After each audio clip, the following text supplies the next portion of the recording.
Hola de nuevo, bienvenidos a un nuevo vídeo de Vidas de Santos. Hoy vamos a hablar de un personaje muy conocido, Juana de Arco, que muchos además a lo mejor no sé si sabíais que era santa, bueno, pues santa por la Iglesia Católica, este personaje muy conocido y también súper conocido en la historia medieval europea. Es curioso cómo una mujer, en la época en la que vive, en el siglo XV, consigue hacerse paso en una sociedad bueno, dominada por hombres, lógicamente, y sobre todo a nivel pues, político y a nivel social, ¿no? Em, bueno, la que tenemos aquí en la imagen, además suele estar representada con esa armadura, el pelo corto, bueno, son símbolos que Juana utilizó para hacerse valer en una sociedad en la que, como decíamos, pues las mujeres no podían acceder, ¿no?, a todo eso. Eso luego le ha dado pie a convertirse en la actualidad como, bueno, símbolo del feminismo, por ejemplo, ¿no?, y de estos movimientos de empoderamiento de la mujer. Pero ya en su época fue una mujer archiconocida por media Europa, ¿vale? Es una mujer que nace, como decíamos, en el siglo XV, año 1412, en un pueblo de Francia, en una familia no especialmente adinerada, y que, bueno, pues eh, estamos hablando, como decíamos, del final de la Edad Media, en una sociedad que recordemos que es feudal.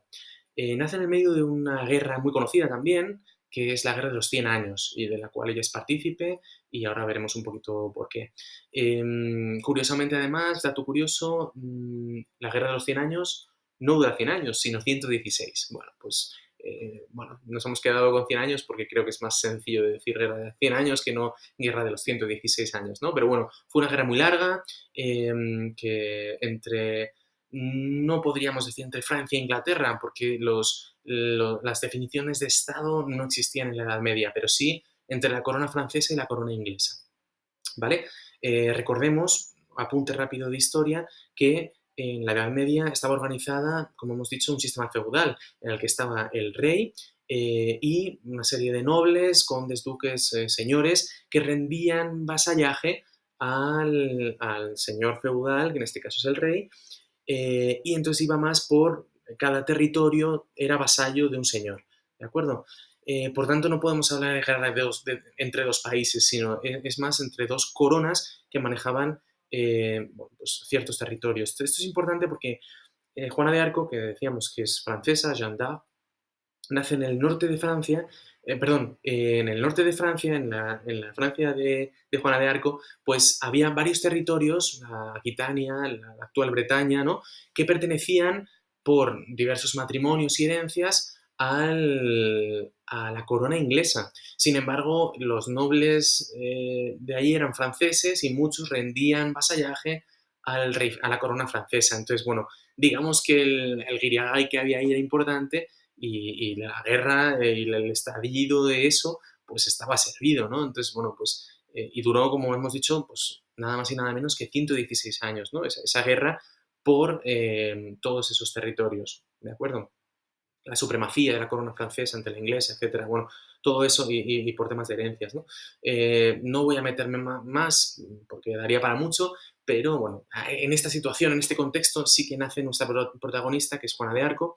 Es una niña que es, como la inmensa mayoría de niñas de la época, analfabeta. Nadie prácticamente de su contexto sociocultural tiene acceso a una educación. Solamente recordemos que tenían acceso, pues, el clero y la nobleza a las letras, ¿no?, y a la cultura y demás. El pueblo era analfabeto, bueno, pues Juana de Arco era analfabeta, no sabía leer y escribir, y bueno, pues parece ser que de su madre, sí, no se sabe mucho de su madre, pero que sí que heredó esa devoción, ¿no?, a Dios, y también parece ser que tuvo influencia de franciscanos que había por la zona, ¿vale? De todas formas, Juana Em, tiene una experiencia mística a los 13 años, en la que, bueno, pues dice que en el patio, esto luego lo dice ella en los juicios que veremos posteriormente que tiene, ¿no?, que la hacen, la juzgan. Bueno, pues ella afirma que a los 13 años, en el patio de su casa, escucha voces y voces directamente que provienen de Dios. Luego ella posteriormente también dirá bueno, son probablemente las voces de Santa Catalina, no de Siena, que todavía no ha vivido, vivirá unos años más tarde, posteriormente, y es Santa Catalina de Alejandría, Santa Margarita y del Arcángel San Miguel, perdón, Arcángel San Miguel. Curiosamente, estos tres santos son a los que más devoción se les tenía en la Francia de la época. Bueno, el caso es que, bueno, pues a los 16 años vuelve a oír claramente esas voces que le mandan presentarse ante el delfín Carlos. El delfín es el que va a ser el rey de Francia, ¿de acuerdo? El delfín Carlos, el futuro Carlos VII, que no ha podido ser coronado todavía porque los ingleses están sitiando la ciudad de Orleans y al rey de Francia tradicionalmente se le coronaba siempre en la Catedral de Reims.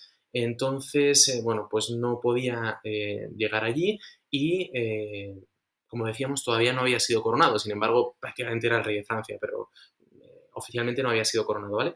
Entonces, bueno, pues estas voces decían que tenía que presentarse ante el delfín Carlos y para comandar el ejército francés y liberar la ciudad de Orleans, ¿de acuerdo? Bien, se presenta primero ante un capitán que, por supuesto, de primeras tiene reticencias a cómo voy a llevar yo a esta niña analfabeta del pueblo ante el delfín para comandar el ejército francés, está loca, ¿no?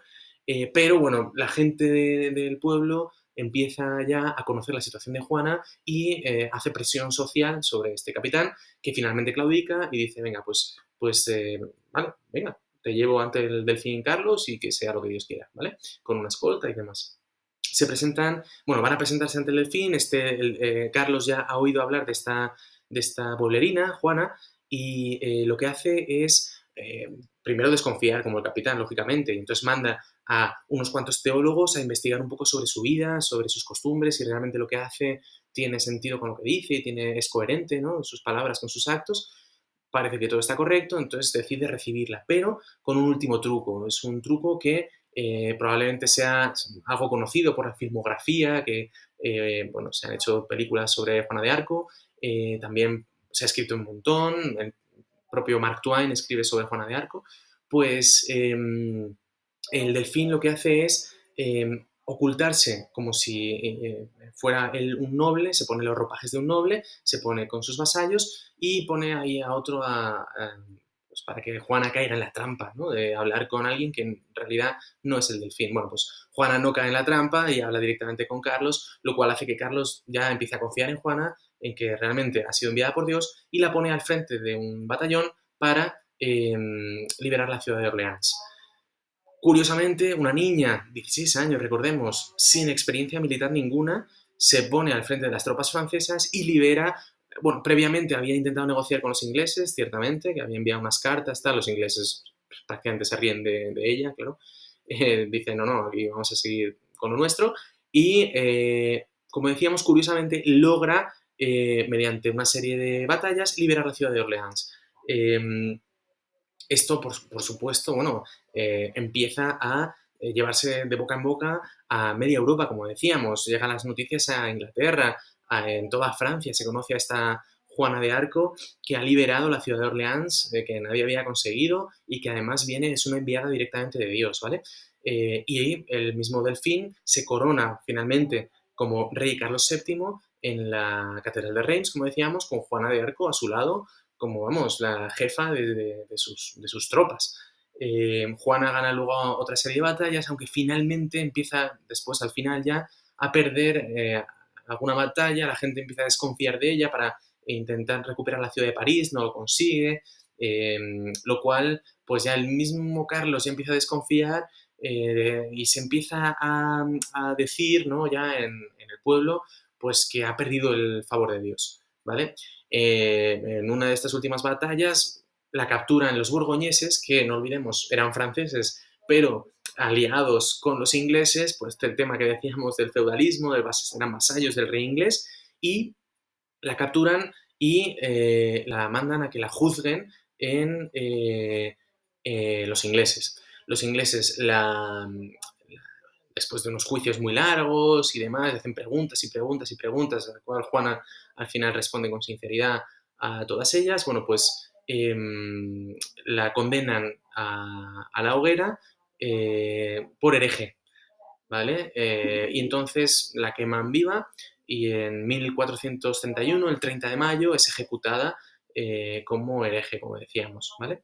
Es importante que, bueno, es curioso que el rey Carlos VII ni siquiera intentó rescatarla, o parece ser que no hizo mucho esfuerzo, pero es cierto que 20 años más tarde, cuando finaliza la guerra, esta famosa de los 116 años, Carlos VII, con prácticamente una victoria de la corona francesa, pues intenta restituir el nombre de Juana y de hecho envía una carta al Papa Calixto III para restituir su nombre y todos sus hechos, para que no sea recordada como una hereje. Y de hecho este Papa la rectifica y la nombra como mártir de la Iglesia Católica, y ya en el siglo XIX, muchos siglos más tarde, pues se la nombra como santa de la Iglesia Católica.